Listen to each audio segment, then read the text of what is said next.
അപ്പോൾ ഇങ്ങനെയാണ് നമ്മൾ ഓരോന്ന് ഷോർട്ട് ഡിവൈഡ്. അപ്പോൾ നമ്മൾ എഴുതി വെച്ച എല്ലാ വരിയും നമ്മളുടെ വിഷ്വലിൽ നമ്മളുടെ സിനിമയിൽ വരും, നമ്മുടെ സ്ക്രീനിൽ വരും.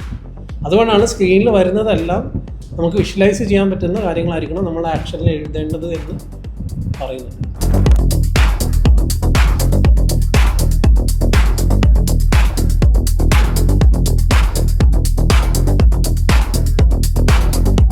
ഹായ്, ഞാൻ N32 ബാച്ചിലെ പ്രണോയാണ്, ഡയറക്ഷനാണ്. ഞങ്ങൾക്ക് ഇനി അടുത്ത് വരാൻ പോകുന്ന ക്യാരക്ടർ പോർട്രേറ്റ് ആണ്. അപ്പോൾ ഈ മുമ്പ് ഞങ്ങൾ ചെയ്തത് മ്യൂസിക് വീഡിയോ ആണ്. അതിൽ വലിയ സ്ക്രിപ്റ്റിൻ്റെ ഒന്നും ആവശ്യമില്ലാത്തതുകൊണ്ട് ഞങ്ങൾക്ക് ഇതിൻ്റെ ഒരു ഐഡിയ, ചെറിയൊരു ഐഡിയ ഒക്കെ ഉണ്ടായിരുന്നു. എന്നാലും എങ്ങനെയാണിത് എന്നുള്ളത് വലിയൊരു ഐഡിയ ഉണ്ടായിരുന്നില്ല. അപ്പോൾ ഇന്ന് സ്ക്രിപ്റ്റിനെ കുറിച്ചുള്ള ക്ലാസ് ആയിരുന്നു. അബ്ദുള്ള സാറ് ഫാക്കൽറ്റി ഞങ്ങൾക്ക് സ്ക്രിപ്റ്റിങ്ങിനെ കുറിച്ച് ക്ലാസ് ഒക്കെ എടുത്തു തന്നു. അപ്പോൾ നമുക്ക് ഇപ്പോൾ ഒരു സ്ക്രിപ്റ്റിൽ മൈന്യൂട്ടായിട്ടുള്ള ആക്ഷൻസോ അല്ലെങ്കിൽ എന്തായാലും അതൊക്കെ ഉൾപ്പെടും എന്നുള്ളത് അതൊന്നും എനിക്കറിയാത്തൊരു കാര്യമായിരുന്നു. അപ്പോൾ അത് ഇന്ന് ഇവിടുത്തെ ക്ലാസ്സിൽ നിന്നാണ് കിട്ടിയത്. ഇന്ന് ഈ ക്ലാസ്സിൽ പറഞ്ഞതൊക്കെ നമ്മൾ ഉപയോഗിച്ചുകൊണ്ട് ഇനി ഞങ്ങൾ സ്ക്രിപ്റ്റിംഗ് ചെയ്തിട്ട് അത് വെച്ചിട്ടായിരിക്കും ഞങ്ങൾ എല്ലാവരും ക്യാരക്ടർ പോർട്രേറ്റ് ചെയ്യുക. അപ്പോൾ ഞങ്ങൾക്ക് എന്തായാലും അതിൻ്റെതായ ഒരു ഇമ്പ്രൂവ്മെന്റ് ഉണ്ടാവും. ഞങ്ങൾക്ക് എങ്ങനെയാണെന്നുള്ള ഒരു ഐഡിയ മനസ്സിലായിട്ടുണ്ട് ഇപ്പോൾ.